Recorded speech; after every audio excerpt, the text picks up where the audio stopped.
अदिति यादव के बाद यानी कि यूपी की मैनपुरी सीट के बाद अब आपको सीधे लिए चलते हैं मध्य प्रदेश। मध्य प्रदेश का गुना, जहां से केंद्रीय मंत्री ज्योतिरादित्य सिंधिया लोकसभा चुनाव लड़ रहे हैं। लेकिन गुना सीट की चर्चा इसलिए है क्योंकि पिता के चुनाव प्रचार की कमान उनके बेटे महाआर्यमन सिंधिया ने संभाल रखी है। यह सीट चर्चा में है क्योंकि इसमें राजा महाराजा वाली कहानी भी है और विरासत को आगे बढ़ाने वाला किरदार भी। अब कहानी के दूसरे हिस्से पर चलिए, जहां महल नहीं है बल्कि गुना की आम सड़कों पर घूम घूम कर एक बेटा अपने पिता की जीत के लिए वोट मांग रहा है।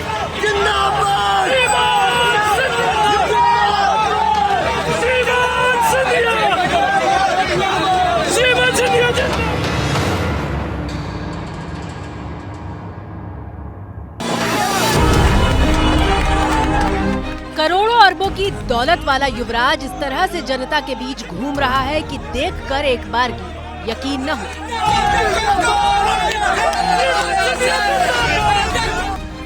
लोगों से संवाद करने का तरीका ऐसा कि मानो कोई परिपक्व नेता बात कर रहा हो।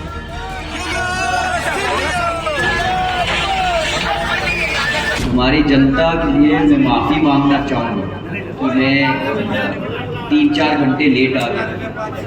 गहरी दिल से मैं माफी मांगता हूँ, लेकिन आपके जैसे कई और लोग भी थे रास्ते में जो मुझे मिलने आए थे, तो मुझे रुकना पड़ा। और मेरा व्यवहार ऐसे है कि मैं हर एक व्यक्ति को मिलता हूँ। सिर्फ 29 साल की उम्र में महाआर्यमन चुनाव प्रचार के हर उस तरीके को आजमा रहे हैं जो बड़े बड़े नेता वोटों की संख्या को बढ़ाने के लिए करते हैं।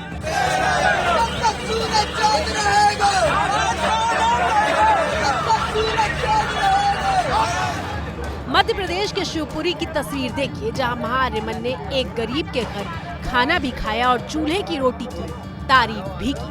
बहुत बेहतरीन चटनी बनी है, चटनी बहुत बेहतरीन माशाल्लाह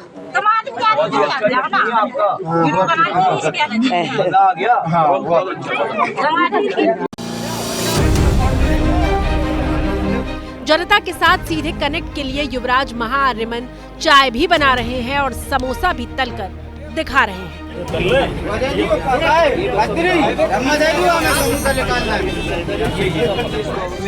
चुनाव प्रचार के दौरान मां को फोन पर ही साड़ी पसंद करवाने का वीडियो भी जबरदस्त तरीके से वायरल हुआ था।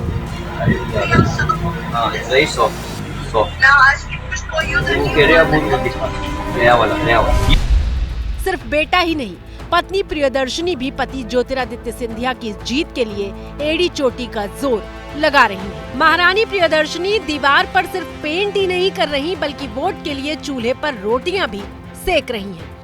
ज्योतिरादित्य पूरे क्षेत्र की जनता को घूम घूम कर ये याद दिला रहे हैं कि उन्होंने क्या और कितना काम किया है। जिस अशोकनगर के स्टेशन में एक ट्रेन नहीं आता, या एक या दो ही ट्रेन आती थी, आज आपको मैंने देश के कश्मीर से कन्याकुमारी और गुजरात से अरुणाचल प्रदेश तक आपको जोड़।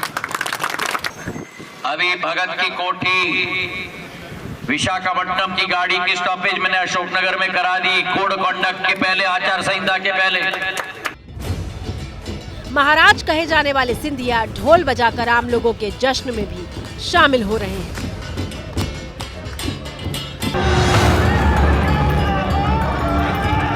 दरअसल सिंधिया परिवार किसी भी कीमत पर गुना सीट को वापस हासिल करना चाहता है। वापस इसलिए क्योंकि गुना सीट सिंधिया राजघराने का गढ़ रही है।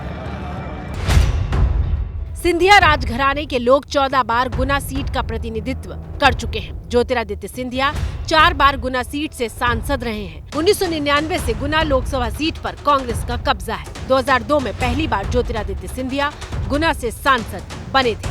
2019 के चुनाव में सिंधिया कांग्रेस में रहते हुए पहली बार इस सीट से हार गए थे।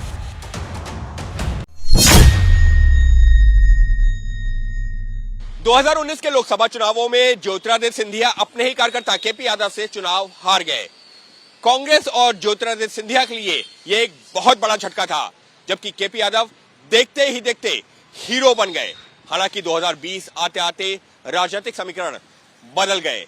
ज्योतिरादित्य सिंधिया बीजेपी में शामिल हो गए। बीजेपी ने सिंधिया को राज्यसभा भेजा और केंद्र में मंत्री बनाया, लेकिन 2024 के चुनाव में बीजेपी ने ज्योतिरादित्य सिंधिया को फिर से उनके गढ़ गुना से मैदान में उतारा है और ज्योतिरादित्य सिंधिया गुना को जीतने के लिए सारे गुणा भाग लगा रहे हैं।